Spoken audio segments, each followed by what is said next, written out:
Alright, so what is going on YouTube? This is your boy Sam from TeamSamuraiX1 here, and today guys, I'm coming at you with Gabe.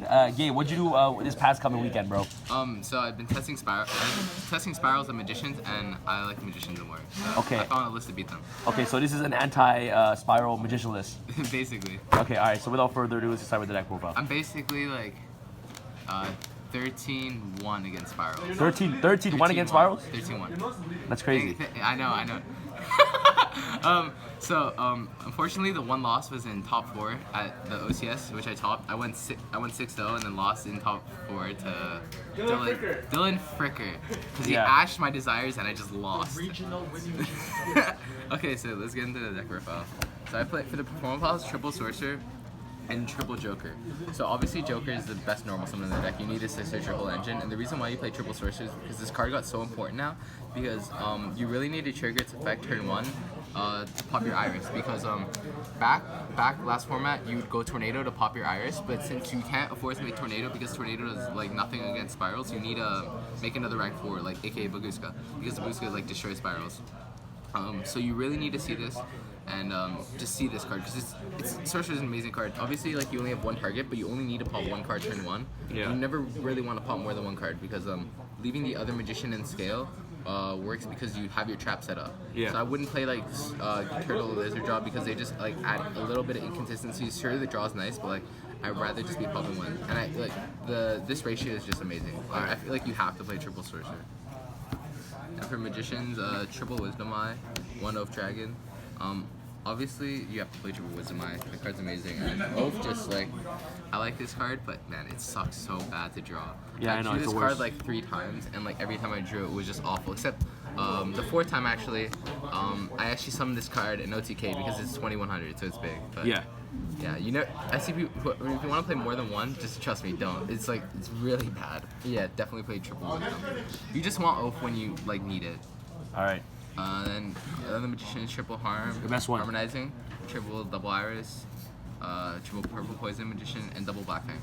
So these are all like the core, I guess, because this Pendulum summon so much from deck, so you have to play 3. Its scale effect actually has been more relevant than ever. I just like see myself using it a lot to get attack boost.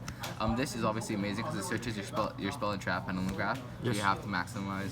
And purple poison is obviously is also really good because it's destruction effect. I'd recommend playing 3. It's also a low scale, which is before it used to be you lack high skills, now you lack low skills. But it's not that you lack, you still have like all the accessibility you need, but yeah, you definitely put triple, and I would not play 3 of this, 3 Black Fang Magician, just because it breaks turn 1. Like when I see this in my hand, it sucks because I never want to scale it, because I always want to scale this in Wisdom to pop this, so it makes this really awkward in your hand turn 1, but it's really good for utility, which is why you still play 2. Alright. And for the next part of the deck, this is the only reason why I did well. Triple Ash, triple one Maxi, triple Ash, triple Droll. Okay, so like you actually, these cards are necessary. Necessary. I wouldn't play this deck if I didn't have this. Okay, I wouldn't play this format if I didn't have this. Yeah. So hand traps are like a must-off in today's format, 100%. Yeah, and another main reason why I did well is triple Abductor. Okay, so why is this? Why? Yeah, everyone at my locals, Mark especially, told me to play this card, and at first I was like, it sounds gimmicky, but like, no, it resolves all the time. Like, I'm not talking about its scale effect, I'm talking about its monster effect, because its monster effect says that if you, every time you activate a spell, you gain a counter, and you can remove 3 counter to search a level 1 spellcaster. And what's a level 1 spellcaster? Oh, Droll and Lockbird. That's really good. So it searches Droll turn 1 and just like makes it so your opponent can't play next turn, so you can set up for an OTK next turn, which is what I did most of the tournament, playing these spirals. And another thing that I love about this format is if you can put this card in scale and resolve it turn 1, you basically keep on resolving it, because the only things that destroy spell and trap this format is Super Agent and Sleeper. But if you have a Baguska, they can't do either of those.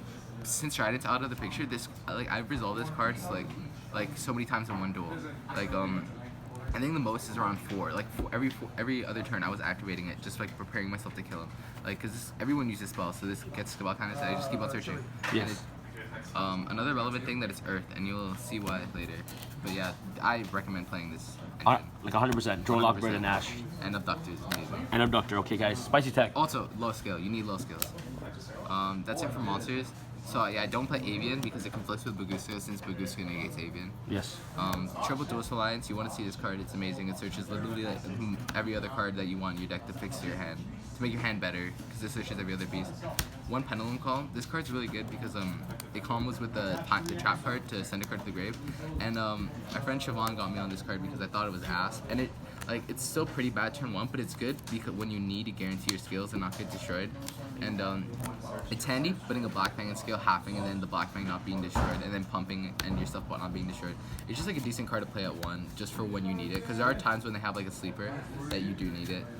Because then you can just go half the sleeper, swing over it and stuff. That's basically what I did with Fang Call. Then Double Desires, I hate this card. It's so good, like you have to play it, but like it just screws me over every time. And it gets ashed a lot because some people just don't like to ash Joker, even though it's pretty much the correct thing to do in this deck. That they hold the ash and then you have the desires and then they ash the desires. But yeah, you have to play this card because it gets you there. Nice. I wouldn't personally play 3 because I never want to C2, and if I C2, I'd just cry. So double time and space. Both amazing. So I'm playing 2-2 because if one ever gets destroyed for any other reason, you search the other, which I feel like is necessary. Before, because I played 1-1, it's because I was playing Avian, I think Avian was like that good, that format, that I had to play it. But now that I'm playing like less bricks, I feel like I can afford to play more of these. And especially since I'm playing Desires, I never want to like banish that one because this is like why the deck's so good, right? Like if I don't have this, I have to afford my monsters, which obviously can get me there, but like this, like it's just such a power card that you want to have in the deck. Yeah. All right, so that's pretty much it for the main deck. Is there anything else that you 41? That you want to change it in the main deck? No, nothing at all. So the main deck is, in your opinion, is perfect. There's literally nothing I'd want to change for here that I couldn't, like, the only card I would want to change is maybe 1, but I still couldn't. Like, I missed a second. Like, when it got destroyed, I'd, like, really wanted the second. There's literally nothing I could want to change from here that I kept it at 41, because obviously I want to play 40, but I couldn't. And you're also playing like Desires in the deck as well. Yeah. So. Yeah. Let's go off into your extra deck and inside deck real quick. So I play for rank 4s, Tornado, Timestar, and Double Baguska. So these are hands down the most important rank 4s. Because Timestar gets you like your whole engine, which if you don't have your engine, you just make this and sit on it with the trap. But Baguska is really important because it's like this card should not have been made. It's a skill drain. It's a skill drain, yeah. Yeah, it's a stupid rank 4. It kills literally every rogue deck like ABC or anything. Like this just destroys ABC. It hurts spirals as long as you have the trap because then they literally cannot play the game. And Tornado is good against for other matchups as well. That you like Draco and ABC. That you want to like destroy back row. But yeah, these are hands on more important. And the reason why I play Baguska is in case they destroy one, because if you don't have the trap they managed to do, but they at that point they extended all the resources to destroy it, and you just make another one next turn, which is what I did a lot. That's why in testing, that's why I decided to put into 2. And the rest of rank 4s I play all for utility in like certain scenarios. So this card's really good against ABC and Draco because against ABCs, if they have after they tag out, they have a piece attached to it. You can attack into that, make that 0, attack for like around 4k. Yep. Then with a Dark Spellcaster, you can, if you have used Double Iris on it, you can attack into the 0 monster and it will do double damage. So like if with the right attack, it can become 0. Wow. It can be game, is what I'm saying. And with Dracos too, if they have Diagram, you go attack into their big monster for like 5k. And then with a monster like Iris, doing double damage against 0 will be 3k, which will be game. Yeah. So this card's good. This card's good against OTKs and Tricksters and Burn, which came up in my top 8 because I played against Tricksters. Abyss Dweller is good for ABC because a power play I can make turn 2 is I can make Dweller and then the Raigeki Synchro. So and then kill them because it's Decode, a Dweller, and the Synchro monster. So Dweller is really good against Draco as well. And Castle is really good against ABC because after they tag out, you just make an ABC spin the other piece and set up with your Baguska and then they can't really do anything. Yes. That's it for the rank 4s. Alright. Then I have like Ignister, Omega, Beals, and Supreme King Dragon Clearwing. So they're all amazing. Omega obviously for turn 1 plays. Ignister because it doesn't target, so I'll sleeper. Beals for Masterpiece. I didn't see Masterpiece, but like in case I ever do, I just want the out. And then Supreme King Dragon Clearwing was probably what I made the most, even more than Omega, because it's just Raigeki. Yeah. He doesn't love Raigeki that you can make with your extra deck, and then go for game. So I have to proxy these cards because I didn't get them in time. But I'm playing 1 double helix for cherries, 1 misses radiant, 1 decode. So the reason why I play this is for cherries, because this is So it's a double helix? Double helix.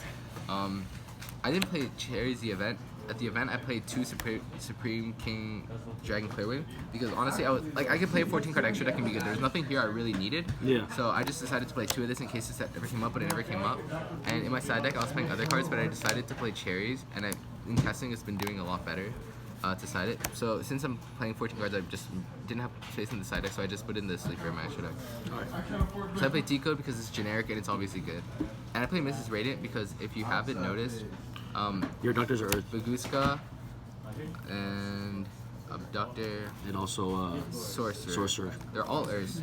So what you normally do is you can since if they haven't broken this, what I did a lot in the tournament is I'd go switch this to attack mode, normal summon Abductor, search with some scales down, search for the thing, make a Mrs. Radiant, resummon them back. So I make a Mrs. Radiant with these 2 Earths, resummon the stuff back from my extra deck, and then make another Baguska since I play 2. So basically, I'd search for Droll, do a lot of damage, potentially OTK them too. Like I'm not saying you can't OTK them, you can definitely OTK them. And so you do a lot of damage, then make another Baguska. Nice. And with Sorcerer, it's like a lot better because you can normal summon this, send it to the extra deck to make the Mrs. Radiant, then resummon it back, use its effect. So yeah, Mrs. Radiant was actually really like tossy and good. Like you think it doesn't come up, but it comes up a lot when you want to clear the Baguska instead of using an extra monster to make the decode. Alright, so that's pretty much for your extra deck? Yeah. Let's go up to your side deck real quick. So, proxy more cards because I don't have it. It's all good. Here, yeah, just keep it on the side. So triple Artifact Sanctum. Sanctum's okay. And double, well, 1 Lancia and 1 Sight. So 1 Artifact Sight. So Artifact Sight, and these are obviously good against Spyral going first. So for Spiral's going first, and the reason why you play Lancia is because if they enter battle phase, this deck loses to evenly match pretty badly. Yeah. So if you hard to draw the Lancia, it's good, obviously. But if you have this Sanctum, is probably the best because you go, if they enter battle phase, for example, start a battle step, you activate the Sanctum, summoning this. So the second they activate evenly match, you distribute this way if they activate evenly match, but they're most likely not going to. Yeah. But if you have the Baguska, if you open this, you don't make Baguska obviously, you'd make another rank 4 such as Dweller probably. Or yeah, you definitely make Dweller. I made Tornado, but I still think Dweller is a better option. But if they don't have evenly match and they go right into the main phase and try to make a play, you just flip this summon Scythe and stop their full turn. So I think this engine was really good. I saw it a couple times and it like performed. One time it got Ash though. So another side card that I didn't see all week, but it's really good in testing. Sphere mode. So this deck doesn't really use your normal summon other than Joker, and you can get away with playing cards like this because you're playing a Pendulum deck. Yeah. So I noticed Spirals always set up like three monsters, 5 monsters or something like that, or even extra link. But their boards always have like max 3 interruption to the point where you just do this and go out. Yeah. I've done this against double Firewall Sleeper. So I think this card is just amazing. More proxy, triple Ash, Ghost Reaper, and ABC Buster Dragon. For your targets? Yeah, Buster can be kind of scary going second, so if you just see this, you basically win. So Buster and then the cherries because I made the double helix is already in my extra deck. And then I play triple Cosmic Cyclone for Anti-Spyral, because Anti-Spyral is still a card.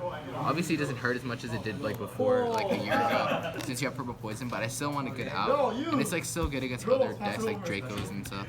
But yeah, it's mainly just for in case you see Anti-Spyral. Alright, awesome. Alright Gabe, that's pretty much it for your deck profile. Do you have anything else you want to say before we sign off? So I don't main or side Wavering Eyes because I feel like the Pendulum matchup's easy enough already. Yeah. Like the Cosmic Cyclone is like I can, if they have a Wavering Eye set, I can just Cosmic Cyclone it away, then make my play, or play smart and hold my Ash onto my turn for their Wavering Eyes. And I just feel like Pendulums aren't that popular right now, so I don't need a main or side Wavering Eyes. And I think Wavering Eyes in the main is really bad because I'm playing all my hand traps. Right, correct.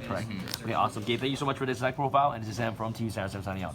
Alright guys. Peace. Family, all else. Friends of the family, yeah. Do it for the friends of the family. Who else? Friends of the family, yeah. Do it for the friends of the family. Friends of the family. Do it. You don't know them, you don't know me, damn.